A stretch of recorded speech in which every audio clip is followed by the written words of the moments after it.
오늘 여러분에게 전할 말씀은 마태복음 10장, 누가복음 9장, 누가복음 10장에 나온 말씀들입니다. 마태복음 10장은 사도들을 각 마을로 보내셔서 전도하게 할 때 이야기고, 누가복음 9장도 한 10구절 정도로 짧게 그것을 이야기했고, 10장은 이제 70명의 제자들을 각 동으로 보냈을 때에, 각 마을로 보냈을 때의 이야기입니다. 그런데 마태는 70인의 제자들을 보냈을 때 이야기를 다루지 않고 그 마태복음 10장에 12사도를 보내는 그 이야기를 하는데, 그런데 10장 전체를 할애해서 많은 이야기를 합니다. 그런데 사실은 그게 12사도를 보낼 때 그렇게 얘기하신 게 아니고, 마태는 그걸 어떻게 편집을 했냐면 70인의 제자들을 보내던 때의 이야기와 12사도를 보내던 때의 이야기를 두 개를 다 합쳐버렸어요. 내용을. 그렇게 해서 실제로 사도들을 보낼 때는 조금 더 내용이 작아요. 누가복음을 보면. 그리고 시점이 다릅니다. 근데 12제자를 보낼 때는 조금 더 예수님이 여러 가지 주의사항과 여러 가지 방법들을 조금 더 상세하게 얘기를 해주거든요. 근데 마태는 70인의 제자든 아니면 사도들을 보낼 때든 그 둘 다 전도 훈련이고 하나님의 전도 방법에 대한 것이거든요. 그러니까 굳이 그걸 두 개로 나누어서 설명하기보다는 그 두 사건을 하나로 모아버렸어요. 하나로 모아버려서 마태복음 10장 안에다가 그 두 가지 이 사건, 그리고 그때 주님이 가르친 것들을 함께 기록을 해버립니다. 하나로. 그래서 오늘은 이제 마태복음 10장을 가지고 중간중간 필요한 절들을 읽어가면서 말씀을 전하려고 합니다. 이제 오늘 주제의 말씀으로 마태복음 1장만 우선 본문 말씀으로 마태복음 10장 1절이죠. 본문 말씀으로 택했습니다.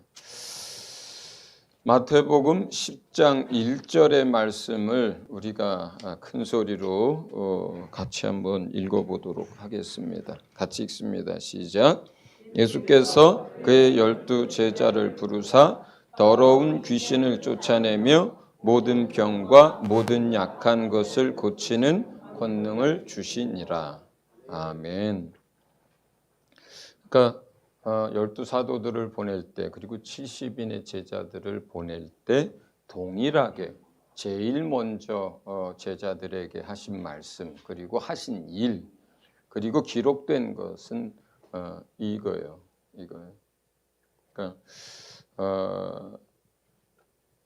복음을 전하는 자에게 예수님이 병든 자들을 고칠 수 있는 권세와 능력, 그리고 귀신들을, 악한 영들을 쫓아낼 수 있는 권세와 능력, 이걸 줍니다. 우리가 복음을 전하겠다고 선교지를 가는 것뿐만 아니라 우리가 복음을 전하겠다고 집을 나서고 교회를 나서서 복음을 전하려고 할 때 하나님께 제일 먼저 구해야 하고 하나님도 주고 싶어 하는 게 이 부분입니다. 이 부분이에요. 왜 그럴까요? 하나님의 방법이기 때문에 그래요. 하나님이 복음을 전할 때 하나님이 사용하시는 가장 기본적인 원리이고 방법이기 때문에 그렇습니다. 효과적이어서 물론 그런 부분도 있습니다. 효과적이죠. 그러나 그렇게 생각한다면 우리 생각이 짧은 거예요. 하나님은 하나님의 살아계심을 드러내기를 원하시고, 하나님은 사람들의 머리와 생각을 바꾸어서가 아니라 설득력이 아니라 하나님의 능력을 나타내고 하나님이 살아계시다는 걸 알게 해서 사람들이 하나님께 마음을 돌리고 중심의 변화가 있기를 원해요. 중심의 변화가 있기를 원해요. 하나님은 그 중심을 보시고 그들의 마음을 보시고 이 사람을 내가 택해야겠다, 이 사람을 구원해야겠다 결정하시는 분이세요. 하나님은. 그러니까 그 사람의 생각이 지식이 문제가 아닌 거예요. 설득이 문제가 아닌 거예요. 하나님이 일하실 때는. 사람들은요, 생각이 바뀌면 행동이 나옵니다. 마음과 중심이 안 바뀌어도 생각을 바꾸면 사람들은 행동을 해요. 그런데 주님은 생각이 먼저가 아니라 마음과 중심이 바뀌고 그 다음에 생각이 바뀌는 걸 원하세요. 하나님의 방법이 틀려요. 자, 우리가 우리 마음과 생각에 누구를 따뜻하게 맞이하거나 사랑할 마음이 없어도 그 사람 생각 가운데 이 사람은 내한테 필요한 사람이니까 좀 잘해줘야 되겠다 하고 그 사람을 존경하거나 사랑하지 않아도 귀히 여기지 않아도 생각만 가지고도 행동을 그렇게 할 수 있는 거예요. 그렇죠? 근데 주님은 그 사람들을 찾는 게 아니에요. 주님은요, 마음과 중심으로부터 하나님께 돌아오고자 하는 사람들을 찾는 거거든요. 예.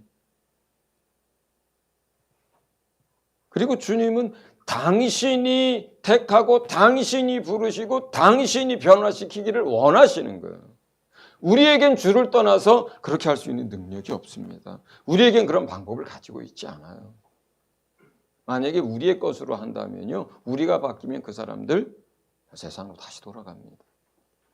어떤 목사님이나 어떤 집사님이 정말 정성과 사랑이 많아서 누군가를 섬기고 그렇게 감동을 줘서 교회를 인도했다고 쳐요. 근데 그 사람이 속셈이 있고 그 사람이 타락하고 그 사람이 문제가 생기고 본의가 아닌 것이 드러나면 시험 들고 많은 문제들이 생깁니다. 인간은 바뀔 수도 있고 처음에는 참 아름답게 시작했지만 나중에 세속화될 수도 있고 인간은 겉과 속이 다를 수도 있습니다. 그러나 주님은 그렇지 않아요. 우리가 주님을 한번 만나면 그분은 참 매력적인 분입니다. 참 대단한 분입니다. 내 마음 다 주고 싶은 분입니다. 시간이 지날수록 그분에게 푹 빠져드는 그 분이 주님이세요. 변함이 없습니다. 다함이 없습니다. 거짓이 없습니다. 주님은 우리를 사용하시되 주님의 방법으로 주님을 드러내셔서 주님을 만나게 하기를 주님 원하시거든요. 네. 우리는 아테네를 떠나며 고린도를 향해서 가던 사도 바울의 마음과 그 결단을 우리가 다시 한번 생각을 해야만 합니다. 그 시대의 문화의 중심, 학문의 중심은 로마가 아니라 아테네였어요. 그리스였어요. 그 아테네 사람들은 그 당시 철학, 논리학, 수사, 천문학 그 모든 면에서 가장 뛰어났던 사람들입니다. 또 그런 거를 듣기를 즐겨하고 사람들이 모이면 그런 것들을 이야기를 하고 또 그런 철학자들을 찾아가서 배우고 이런 도시였어요. 가장 대표적인. 아테네와 고린도는 그렇게 거리상으로 멀지도 않습니다. 거기도 마찬가지 그리스예요. 그 위에 마게도니아나 아테네나 맨 밑에 고린도나 다 우리가 그 헬라 문화의 중심지들입니다. 전부 다. 그런데 아테네에서 사도 바울은 그들에게 복음을 맞춰서 전하려고 사도 바울이 배웠던 많은 지혜와 지식과 세상의 철학과 이러한 것들을 복음 안에서 다시 그걸 자기가 복음을 위해서 잘 사용하려고 했어요. 그래야 그들과 이야기가 되고 매개체가 될 거라고 생각을 했으니까. 그러나 많은 사람들이 사도 바울의 얘기를 들었고 또 시간들을 들여서 그런 얘기들을 하고 설명하고 설득했지만 정작 아테네에서 예수님 믿은 사람은 몇 명 소수밖에 못 얻었어요. 그러면서 사도 바울이 그 다음 도시인 고린도를 향하면서 마음에 결단하고 마음에 정말 돌이키는 일을 했습니다. 그 이야기를 고린도전서 2장 1절에서 5절은 이렇게 표현합니다. 우리 같이 한번 좀 보겠습니다. 고린도전서 2장 1절에서 5절. 우리 같이 한번 합독하겠습니다.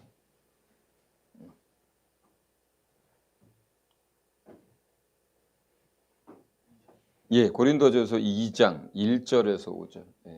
됐습니다. 같이 읽습니다. 시작. 형제들아, 내가 너희에게 나아가 하나님의 증거를 전할 때에 말과 지혜의 아름다운 것으로 아니하였나니 내가 너희 중에서 예수 그리스도와 그와 십자가에 못 박히신 것 외에는 아무것도 알지 아니하기로 작정하였습니다. 내가 너희 가운데 거할 때에 약하고 두려워하고 심히 떨었노라. 내 말과 내 전도함이 설득력 있는 지혜의 말로 하지 아니하고 다만 성령의 나타나심과 능력으로 하여 너희 믿음이 사람의 지혜에 있지 아니하고 다만 하나님의 능력에 있게 하려 하였노라. 아멘. 그가 사람의 말과 지혜의 아름다운 것으로 복음을 전하려고 할 때 많은 사람들은 그걸 여러 세상의 지혜 중에 하나로 들었습니다. 여러 정보 중에 하나로 들었습니다. 이런 이야기도 있구나. 이렇게 들었어요. 사도 바울이 크게 뉘우칩니다. 그리고 마음과 생각을 돌이킵니다. 고린도로 그 시대는 걸어서 갔잖아요. 걸어가면서 일행들과 함께 내가 이제는 다시는 사람의 말과 지혜의 아름다운 것으로 복음을 증거하지 아니하리라. 내가 이제 전하고자 하는 것은 예수 그리스도와 그 십자가의 도요, 그리고 내가 이제 성령의 나타나심과 그 능력으로만 일하리라. 이렇게 마음에 결단을 합니다.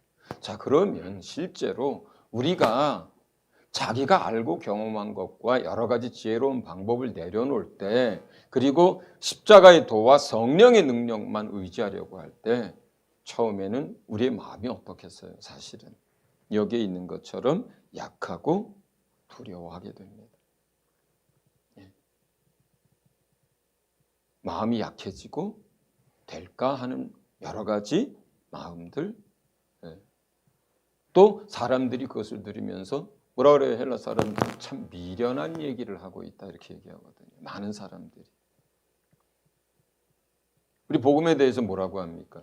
유대인들은 표적을 구하고 헬라인들에게는 미련한 것이라. 이렇게 설명을 한단 말이에요. 그러니까 내가 얘기하면서도 인간의 논리와 인간의 생각과 철학에 비추어서 우리가 전하는 이 복음을 생각해 본다면 이건 참 말도 안 되는 거고 있을 수 없는 이야기예요. 하나님이 아기가 되어 사람으로 태어난다는 것도 말이 안 되거니와, 왜요? 그들에게는 영은 영이고 물질계는 물질계지 그것이 하나가 될 수 없어요. 이원론이 그들에게 아주 철학적으로 박힌 이야기입니다. 또 하나님이 죄인에게 못 박혀 죽으시고 인류를 구원한다는 것도 말이 안 되는 얘기죠. 하나님이 어떻게? 부활에 대한 것도 말이 안 돼요. 그들은 인간의 부활을 경험해 본 적도 없어요. 근데 내가 그런 생각으로 가득하 있는 사람들에게 나아가서 십자가의 도를 얘기한다고 할 때 그리고 오직 성령을 의지해서 성령의 나타나심과 역사만을 의지한다라고 할 때 인간적인 우리의 마음은 사도라 할지라도 어떻게 됩니까? 약해지는 거예요. 마음이 두려워지는 겁니다. 사람들이 우리를 어떻게 생각할까? 또 비웃는 것들, 그리고 무시당하는 것들. 그러나 사도 바울은 그 마음을 놓치지 않고 그 결단을 놓치지 않고 고린도로 들어갑니다. 우리가 고린도 교회에 대해서 혹 어떤 경우에 착각하는 경우들이 생깁니다. 그 말 많고 문제 많던 교회, 미숙했던 교회. 그렇게 생각한다면 그건 한쪽만 쳐다보는 거예요. 한 가지만 보는 거예요. 고린도 교회에서는요, 엄청난 부흥이 일어납니다. 많이 배운 사람, 적게 배운 사람, 부자, 가난한 사람 할 것 없이 심령이 가난한 자와 애통한 자들과 하나님을 찾던 자들이 살아계신 하나님의 성령의 능력을 보면서 하나님께로 수많은 사람들이 돌아와요. 데살로니가, 또 그 밑에 빌립보, 또 아테네, 그 근동에서 소아시아 그리고 그리스에서 일어났던 부흥 가운데 고린도 교회의 부흥이 제일 컸어요. 고린도 부흥. 그 당시 2차 전도 여행 때까지 했을 때.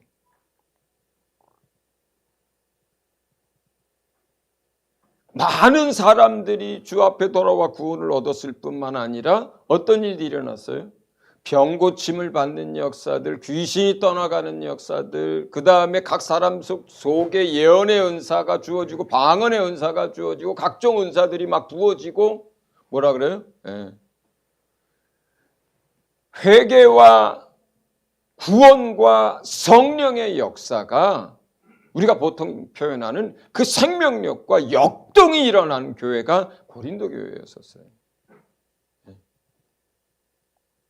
그랬기 때문에 그 안에서 미숙함도 나타날 수 있었던 것이고, 그랬기 때문에 그 당시는 경험해보지 못한 것들이잖아요. 지금처럼 뭐 은사론이, 뭐 교회론이, 구원론이 막 이렇게 학문적으로 정립이 되고 또 가르쳐지고, 뭐 로마서라든가 이런 것들을 보면서 어떤 신학적인 배경들이나 어떤 이런 토대들이 만들어지던 그런 때도 아니잖아요. 복음이 처음 전해지던 때예요. 교회들이 이방 가운데서 막 세워지던 그때예요. 방언을 하는데 방언이 뭔지도 모를 때예요. 그러니까 만약에 그냥 잠잠하고 조용하고 그런 교회라면은 파당 지을 일도 없어요. 그렇다면 은사 때문에 뭐 옥신각신 할 일도 없어요. 막 여기저기서 성령의 역사가 일어나고 뒤집어지고 막 은사들이 주어지고 그런 일이 없다면 그것으로 인한 문제도 없습니다. 고린도 전후서를 읽어보면서 뭐 이렇게 교회에 문제가 많아? 이 얘기는 그 안에 이제 처음 겪는, 처음 세워지는 교회인데 수많은 사람들이 주께로 나와 변화되고, 그리고 그 안에 성령의 역사들이 엄청나게 일어났기 때문에 부수적으로 따랐던 일들이에요. 그런 것들이. 특별히 고린도 교회가 미숙해서 사람들이 뭘 몰라서가 아닌 거예요. 그런 미숙함의 문제는 그 시대 소아시아나 예루살렘이나 로마나 다 똑같았어요. 말 그대로 초대교회잖아요.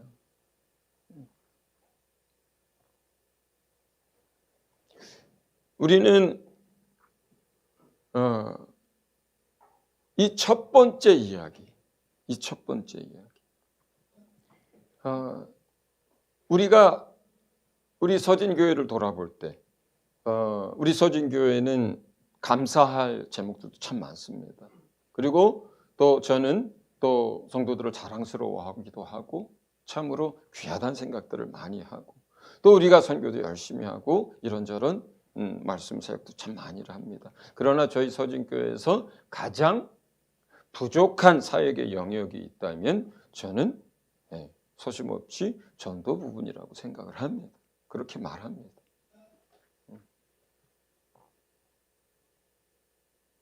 자, 그러면 우리가 첫 번째, 우리가 선교지에서도 마찬가지고요. 국내 사역에서도 마찬가지입니다. 전도할 때나 선교할 때나 다 마찬가지입니다. 우리가 날마다 주님 앞에 고백해야 될 것은 내가 사람의 아름다운 말이나 사람의 지혜로 복음을 전하지 아니하리라. 오직 내가 성령의 나타남과 권능과 그 역사로 하나님으로 일하게 하리라. 이 고백과 이 기도가 이것이 우리에게서 놓쳐지거나 그쳐지면 안 되는 거죠. 이 부분들이 제일 중요해요. 하나님으로 하나님의 살아계신 권세와 능력으로 일하게 하는 것. 우리가 그 통로가 되는 것.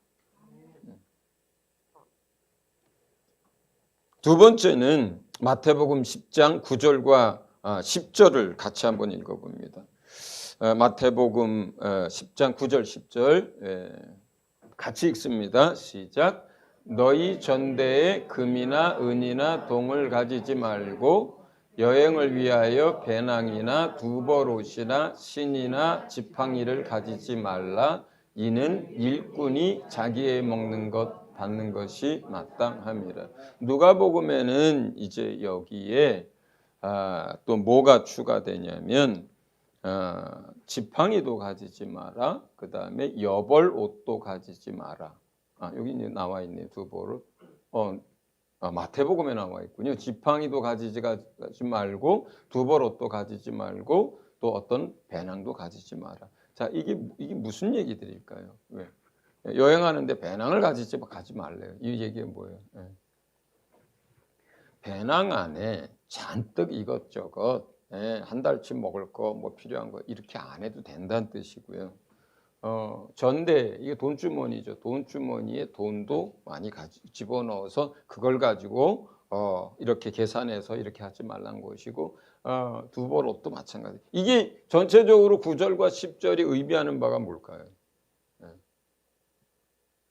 아무것도 하나님 외에 다른 것을 의지하지 말란 표현이에요. 그러니까 1번 첫 번째 원칙에서는 하나님의 능력으로 일하라고 하는 사역의 방법을 얘기하는 것이고, 두 번째는 우리가 복음을 전하는 일에 있어서 절대적으로 무엇을 의지하라고 하는 표현이에요? 하나님만 의지하라고 하는 표현이에요. 하나님만 의지하라고 하는 표현. 선교비 보내지 마라 뭐 이런 뜻이 아니에요. 이게 정말로 허리가 아프고 걷기도 힘든데 지팡이 가지고 다니면 안 된다 이런 뜻이 아닌 거예요. 이 표현 자체가 뭐냐면 하나님 외에 아무것도 의지하지 말라라고 하는 그 표현을 이렇게 하신 거예요. 이렇게 하신 거예요. 이걸 문자로 이해한다면 사도 바울은 선교 잘못한 거죠. 빌립보 교회로부터 선교비도 받습니다. 또 가서 본인들이 가는 곳곳마다 또 텐트를 짓고 하면서 또 누가는 사람들도 돌봐주고 하면서 돈벌이도 합니다. 그 사람들이 어디 옷을 한 벌만 가지고 다녔겠어요? 여벌의 옷들을 가지고 다녔겠죠. 그런 문자적인 의미가 아닌 거예요, 이게. 전적으로 너희에 필요한 것 하나님이 공급하실 것이고 너희의 발걸음을 인도하실 거고 어디로 갈지 어디서 전할지 주님이 개입하셔서 하실 것이고 주님이 피할 곳을 줄 것이고 너희 잘 곳을 예비할 것이니까 너희가 그것 때문에 머리 쓰고 그것 때문에 염려하고 그것 때문에 인간적으로 그렇게 행동하지 말고 너희가 복음을 위해서 전도하고 복음을 위해서 선교하려고 한다면 하나님이 너희가 그렇게 할 수 있도록 복음을 전할 수 있도록 선교할 수 있도록 모든 것들 예비하시고 인도하시고 책임지겠다라고 하는 주님의 말씀인 거예요. 예, 예. 그러니까 복음을 전하는 문제에 있어서뿐만 아니라 우리의 필요에 한 모든 것들, 우리의 발걸음, 그 모든 것들에 대해서 주님이 그렇게 하시겠다는 거예요. 누가복음 10장 4절에는 뭐라는 말이 여기에 추가되어 있냐면 길에서 누구를 만났을 때 아무에게도 무난하지 말며 이 말이 추가되어 있어요. 이 구절에. 뭡니까 이 말은? 복음을 전하는 일에 집중하라는 뜻이에요. 복음을 전하는 일에 집중해라. 자, 이렇게 길을 가는데 아는 사람을 만났어요. 외면하고 가라는 뜻이 아닌 거예요, 이게. 모르는 척하고, 저 사람 왜 저래? 그런 뜻이 아닌 거예요, 이게. 예? 그런 뜻이 아닌 거예요. 복음을 전하는 그 사람이 복음을 전하러 갈 때 무엇에 집중하라는 거예요? 복음을 전하는 그 일에 집중하라는 뜻이에요. 예? 이 말은. 전적으로 하나님만 의지하고 복음을 전하는 그 일에 집중하는 거예요. 다른 것에 마음 빼앗기고 생각 분산되고 막 이렇게 하지 말고 이 뜻입니다. 그 다음에 세 번째 원리는 마태복음 10장 11절에서 15절을 같이 읽습니다. 11절에서 시작, 15절까지 시작. 어떤 성이나 마을에 들어가든지 그 중에 합당한 자를 찾아내어 너희가 떠나기까지 거기서 머물라. 또 그 집에 들어가면서 평안하기를 빌라. 그 집이 이에 합당하면 너희 빈 평안이 거기에 임할 것이요 만일 합당하지 아니하면 그 평안이 너희에게 돌아올 것이니라. 누구든지 너희를 영접하지도 아니하고 너희 말을 듣지도 아니하거든 그 집이나 성에 나가 너희 발의 먼지를 떨어버리라. 내가 진실로 너희에게 이르노니 심판날에 소돔과 고모라 땅이 그 성보다 견디기 쉬우리라. 이것은 우리가 복음을 전해서 영혼들을 이제 주께로 인도하는 일을 다른 비유로 표현하자면 그걸 추수라고 부릅니다. 추수라고 불러요. 영혼을 거두는 일을 영적인 추수라고 부릅니다. 거기서 농부는 누구예요? 하나님이세요. 밭은 사람들의 마음이고요. 하나님이 모든 열방과 민족, 국가, 마을 가운데 역사합니다. 다양한 방법으로, 다양한 사람들을 통해서. 그리고 그러다 보면 싹이 나고 줄기가 자라고 잎이 나고 열매가 익습니다. 그러면 하나님이 이제 추수꾼을 보내요. 추수하러. 전도도 선교도 추수하는 일입니다. 그러면 우리가 전도할 때나 선교할 때 중요한 원칙과 원리는 뭐냐면 추수 때가 이른 밭으로 가는 거예요.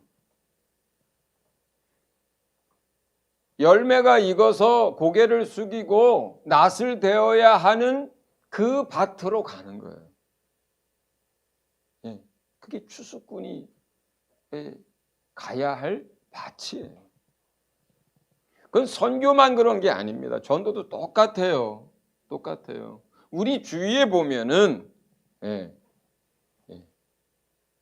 완전히 생짜배기인 사람들도 있고 어떤 사람은 젓가락으로 조금 누르면 반쯤 들어가는 사람도 있고 어떤 사람은 푹 하고 들어가는 사람들이 있어요. 여러분 감자나 고구마 찔 때 다들 해보셨잖아요. 언제 불 꺼요? 푹 들어가는 거를 불을 끄고 그걸 걷잖아요. 그게 익은 거예요. 그게 익은 거예요. 정말 평소에 강팍하고 막 그러던 사람도요. 슬픈 일을 당하고 어려운 일을 당하고 그 다음에 몸이 아프게 되고 또 자식들이 정말 자기 생각 같지 않고 막 이렇게 되고 또 상처받는 일이 생기고 그러면 어떻게 됩니까? 마음이 가난해집니다. 하나님도 생각이 납니다. 예, 의지할 대상도 찾습니다. 사람이 죽음을 앞두면 돌아갈 곳도 예, 다시 기억하게 됩니다. 우리가 뭘 보는 거예요? 마음을 보는 거예요. 중심을 보는 거예요. 그 사람들의 마음과 중심은 항상 바뀌는 거예요. 그렇지 않습니까? 사람이 바뀌어요. 그 사람이 하나님의 말씀과 복음을 받아들일 수 있는 상태가 되면 그게 거두어야 할 곡식인 거예요. 우리 이웃에게도, 우리 친척에게도, 우리 친구들에게도 동일하죠. 선교주도 마찬가지입니다. 500년 전에 라오스는 아직 추수할 때가 안 된 밭이었어요. 1000년 전에 대한민국은 아직 추수할 때가 안 된 거였던 거예요. 그런가 하면 1000년 전에 일본은 11세기, 12세기, 13세기에 복음을 통해서 많은 사람들이 구원을 얻었었어요. 바로 옆 나라인데 섬이고 뭐예요? 추수꾼은 이제 다 익어서 낫을 되어야 할 그 밭으로 가는 거예요. 밭으로. 물론 추수꾼만 있질 않습니다. 때로는 물도 줘야 되고 때로는 씨앗도 뿌려야 되고 그렇죠. 그러나 씨앗을 뿌리는 사람도 또 물을 뿌리는 사람도 거두는 사람도 하나님이 부르시고 하나님이 일하게 하시고 하나님이 그들을 통해서 역사합니다. 역사합니다. 우리 눈에 상식적으로 이렇게 볼 때는 와, 이 시대에 과연 그렇게 추수할 대상들이 많을까 생각을 하지만 성경은 뭐라고 얘기하냐면요. 누가복음 10장 2절에 이 복음을 전하는 이 일을 이제 시작하면서 제자들에게 뭐라고 말씀하시냐면 추수할 것은 많되 일꾼이 적으니 추수할 일꾼을 보내달라고 기도하라 이렇게 얘기해요. 그때만 그랬을까요? 그때는 조금 더 지금보다 순수했기 때문에 좀 더 나았을까요? 주님은 얘기합니다. 그 시대도 악한 세대라고 하고 그 시대도 시장터에서 피리를 불어도 관심도 갖지 않고 곡을 해도 쳐다도 안 보는 시대라고 했습니다. 지금 시대, 그 시대보다 조금 더 악할 수는 있죠. 마지막으로 갈수록 더 악해지니까. 그렇다고 해서 추수할 밭이 없느냐? 전혀 그렇지 않은 거예요. 추수할 것이 적은 게 아니라 추수를 하러 나가는 추수꾼이 적은 것이 주님의 시대나 이 시대나 영적으로는 똑같습니다. 똑같습니다. 추수할 것이 없는 게 아니라 추수하려는 사람이 부족한 거예요. 그렇기 때문에 우리가 이제 이러한 것들을 적용을 해 나갈 때는 교회 입장에서 전도를 할 때는 이제 그 대상을 정할 때 집중해야 되거든요. 다 할 수는 없어요. 그리고 어느 지역에 갔는데 예를 들어서 이쪽 지역에 대부분의 사람들이 뭐 내외지간에 다 일하러 다니고 낮에 사람도 없고 주말 되면은 쉬어야 하고 또 주말 때 식구들하고 놀러 다니고 뭐 바깥에서 외식하기 바쁘고 막 그런 지역이에요. 그러면 어른들 대상으로 해서 다들 뭐 돈 벌기 바쁜 지역 사람들이니까 복음을 전하는 게 쉽지 않죠. 그러면 그 지역에는 어쩌면 노인들이 대상이 될 수도 있고 어쩌면 연령을 낮추어서 초등학생들, 중학생들을 주 타겟으로 잡을 수도 있는 거죠. 그러니까 한 지역에도 우리가 정말 추수해야 할 대상이 어느 대상이 더 많을까에 대해서 생각할 수 있는 거예요. 독거노인이 많은 데들도 있고요. 가난한 사람들이 많은 데도 있고요. 애들이 많은 데도 있고요. 그렇죠? 전략적으로 그렇게 접근을 하는 거예요. 추수해야 할 대상이 누군가. 나라를 선택할 때도 마찬가지. 지역을 선택할 때도 마찬가지. 우리가 주위를 둘러볼 때도 마찬가지. 누가 다 익은 감자냐, 누가 다 익은 고구마냐, 그걸 자꾸 봐야 되는 거예요. 네 번째 주님이 하신 얘기는 뭐냐면 마태복음 10장 16절 17절을 같이 읽어봅니다. 마태복음 10장 16, 17절 같이 읽습니다. 시작. 보라, 내가 너희를 보냄이 양을 이리 가운데로 보냄과 같도다. 그러므로 너희는 뱀같이 지혜롭고 비둘기같이 순결하라. 사람들을 삼가라. 그들이 너희를 공회에 넘겨주겠고 그들의 회당에서 채찍질하리라. 아멘. 자, 우리가 추수를 어디로 나가는 거예요? 세상으로 나가는 거예요. 예수 믿는 사람들이 세상 속에 살아갈 때 우리 생각 속에 늘 잊지 말고 기억해야 될 것들이 뭐냐면 세상 사람들이 악한 사람도 많고 우리와 생각과 삶의 방식이 전혀 다르고 그리고 우리의 정체성이 하늘에 속해 있다면 세상 사람들은 땅에 속해 있고 우리 가운데 성령이 역사한다면 세상 사람들 가운데는 그들이 알지 못하는 가운데도 악한 영들의 역사가 있습니다.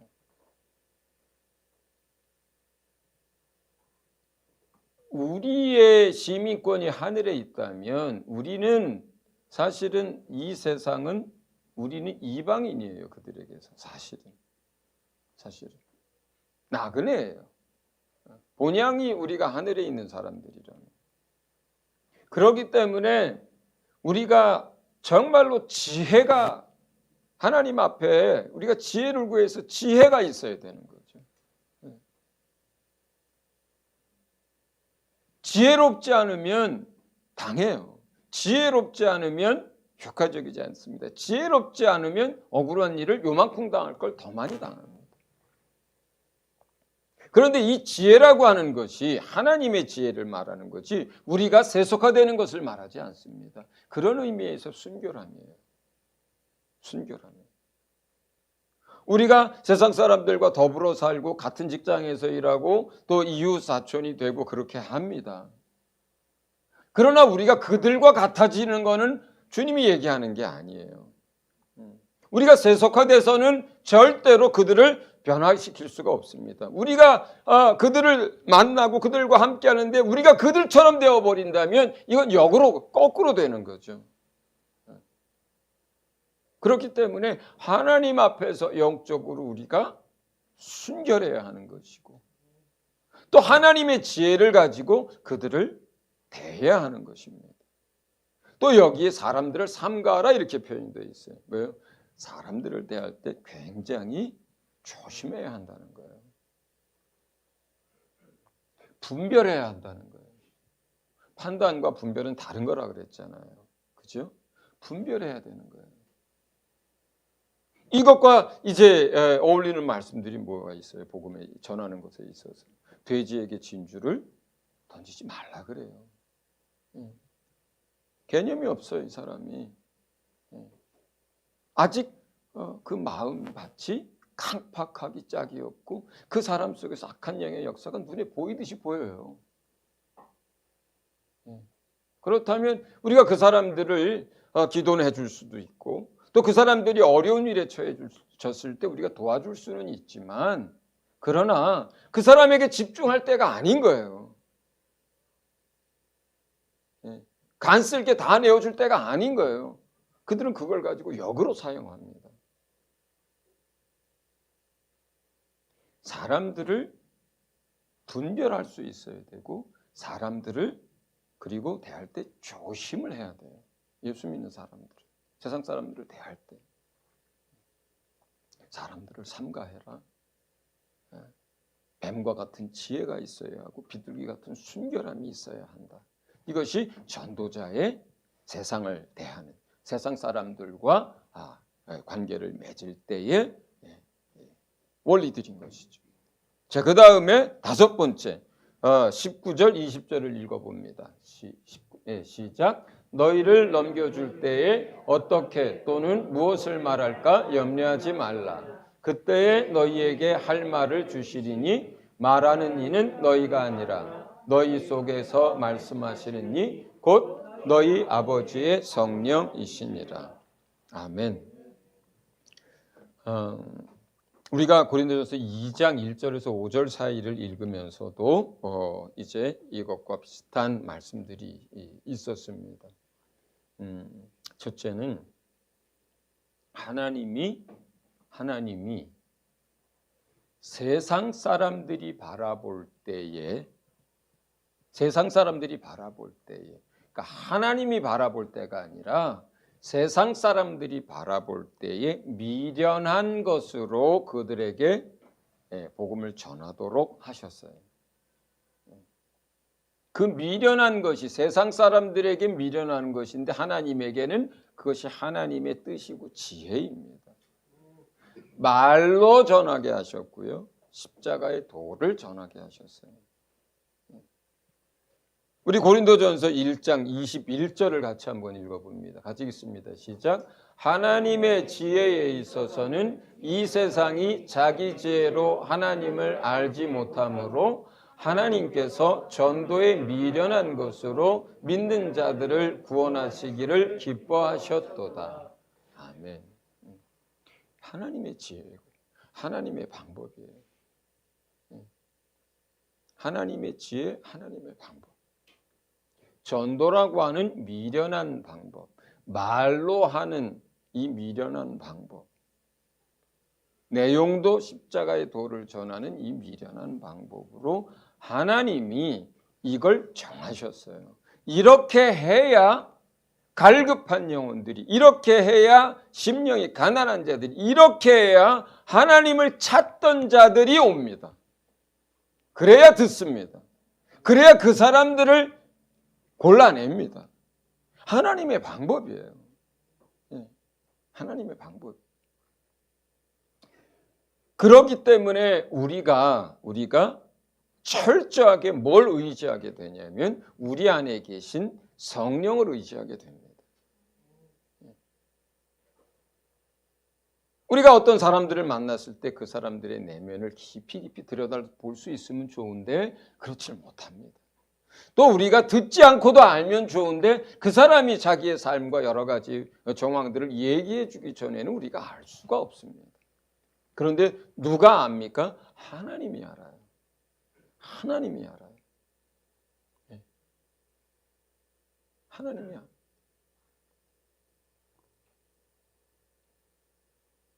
사도 바울이 유대 땅에서 잡혀서 감옥에 갇혀가지고 이제 왕 앞에 나가서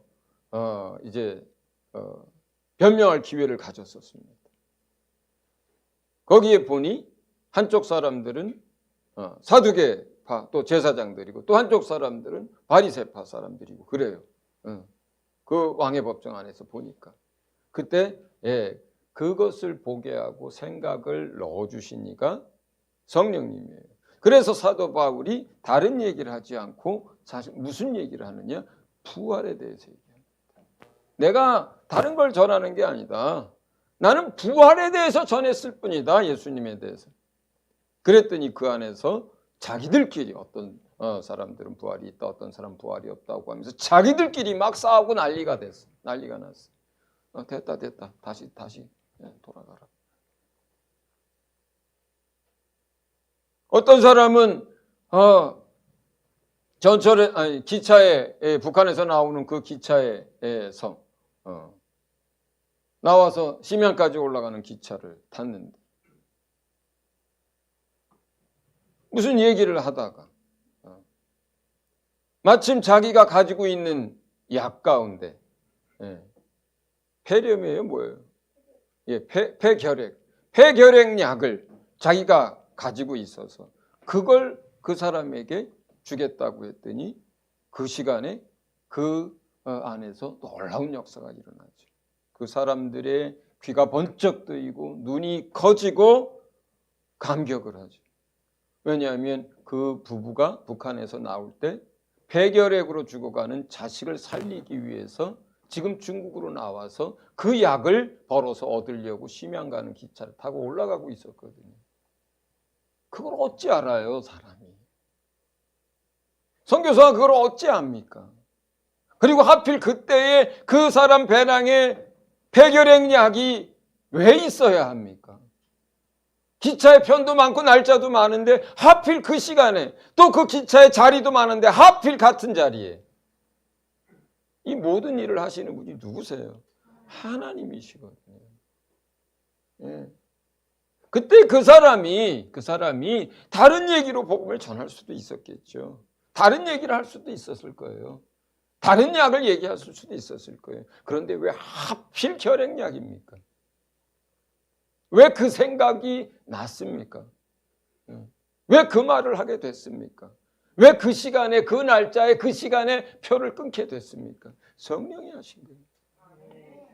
성령이 하신 거예요.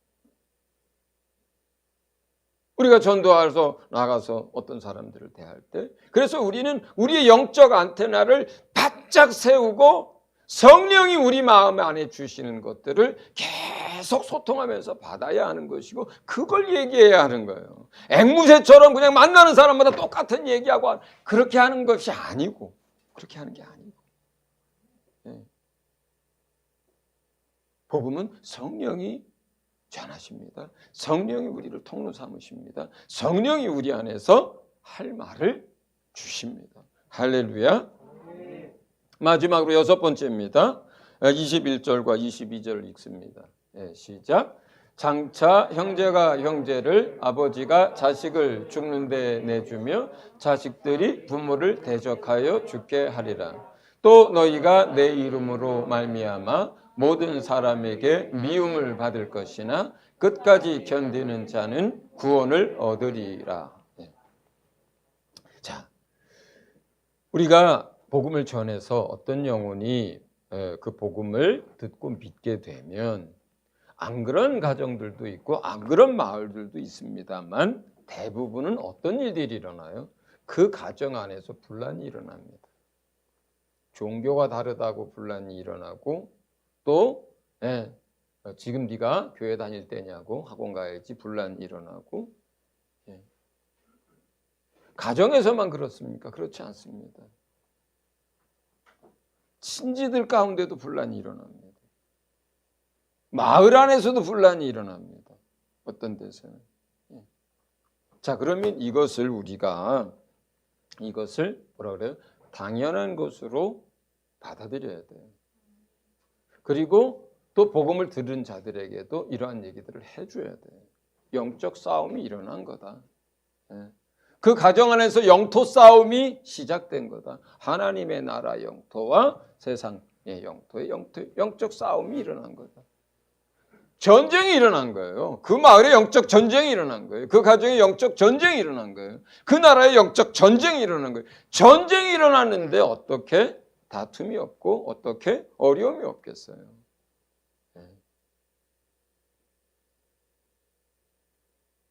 처음부터 이 복음을 받아들이고 은혜 받았던 그 사람도 이제 영적 전쟁이 일어났다는 것을 알아야 하고, 복음을 전하는 우리도 이게 지금 영적 전쟁을 하고 있다는 것을 알고 해야 되는 거죠.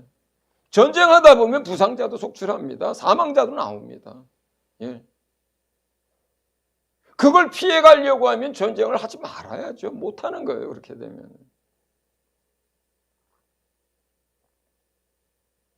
그 전쟁 속에서 한 영혼이 주께 돌아오는 것이고, 한 가정이 주님 앞에 돌아오는 것이고, 한 마을이 주님 앞에 돌아오는 거예요. 그 전쟁 속에서. 우리가 부상당하는 걸 두려워하지 않아야 합니다. 심지어 죽는 것도 두려워하지 않아야 돼요. 만약에 병사가 전쟁터에 나가가지고 부상당하는 걸 두려워하고 죽게 되는 것을 두려워해서 그 공포에 휩싸인다면 전쟁 못합니다. 도망갑니다. 그 전쟁터에서 아무것도 못합니다. 그 사람은. 총도 못 쏩니다. 그 두려움 가운데 휩싸여 있고 그렇답니다. 우리는 영적 전쟁을 하는 주의 군사들입니다. 부상을 당할 수 있습니다. 그건 영광의 상처라고 하는 거예요. 죽을 수도 있습니다. 그러면 영광의 순교예요. 그건.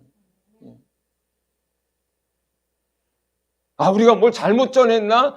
그렇지가 않은 거예요. 이게. 그렇지가 않은 거예요. 전략을 잘못 썼나? 아니면 가지 말아야 될 곳을 갔나? 그렇지 않은 거예요. 그렇지 않은 거예요. 예수님이 말씀하신 가르치신 이것이 하나님의 전도 방법이었고 예수님은 이 방법대로 사역하셨어요.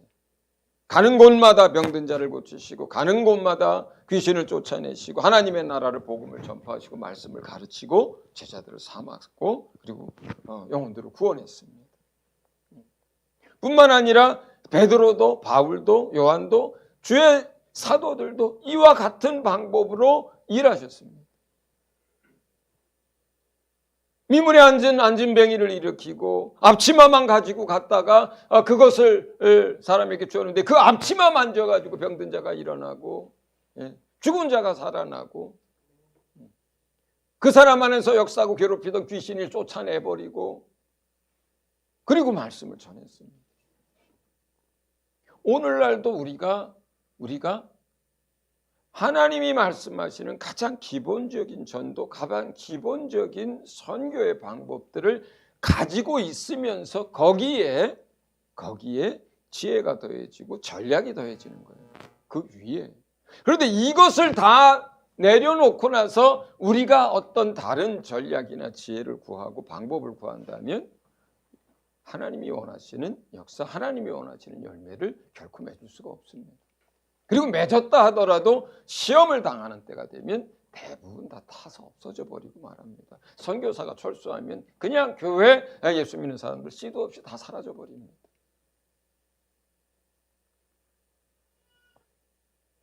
서진교회는 제일 부족한 부분이 전도이기도 하지만 제일 잘할 수 있는 영역이 전도이기도 합니다. 왜냐하면 우리 안에 기본적으로 이러한 원리와 이러한 태도와 이러한 신앙이 우리에게는 있어요. 우리에게는 하나님의 성령의 나타남과 병든 자를 고치고 귀신을 쫓아내고 오직 하나님을 의지하고 성령으로 살고 성령으로 말씀을 전하려고 하고 우리가 하나님이 이끄시는 밭으로 가려고 하고 그 전략으로 살려고 하고 복음을 듣고 전하다가 분란이 일어나고 핍박이 일어나도 감당하려고 하고 세상 속에서 세속화되지 않으려고 하고 순결하려고 하고 하나님의 지혜를 구합니다. 여기에 있는 이러한 기본적인 태도와 믿음과 원리들이 우리의 신앙과 우리의 마음과 생각 속에 우리가 이걸 가지고 있는 사람들이에요. 서진교회 사람들이. 그렇다면 선교여행에서 일꾼을 키우는 일뿐만 아니라 사실은 우리가 그 누구보다 이 하나님의 방법을 가지고 전도를 잘할 수 있는 사람들이 서진교회 성도들입니다. 이제 하면 돼요.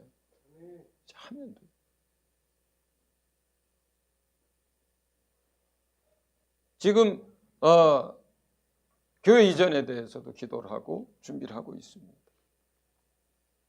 하나님이 이 재정을 부어주시도록 또 기도하고 있고 또 그러실 거라고 생각을 합니다.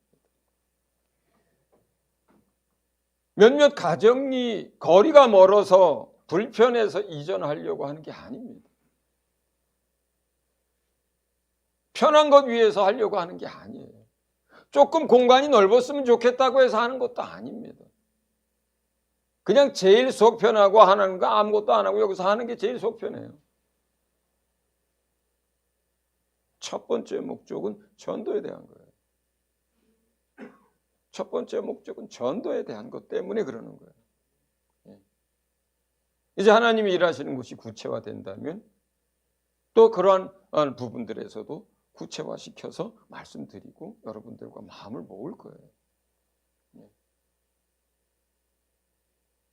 여러분 그냥 위로차 또는 할 수 있다 해보자 이 차원이 아니라 실제로 서진교회의 제일 부족한 부분이 전도이지만 제일 잘할 수 있는 부분이 또한 전도입니다. 선교입니다. 우리 안에 하나님이 역사하시고 우리가 또 이렇게 쓰임받게 되기를 예수 이름으로 축원을 드립니다.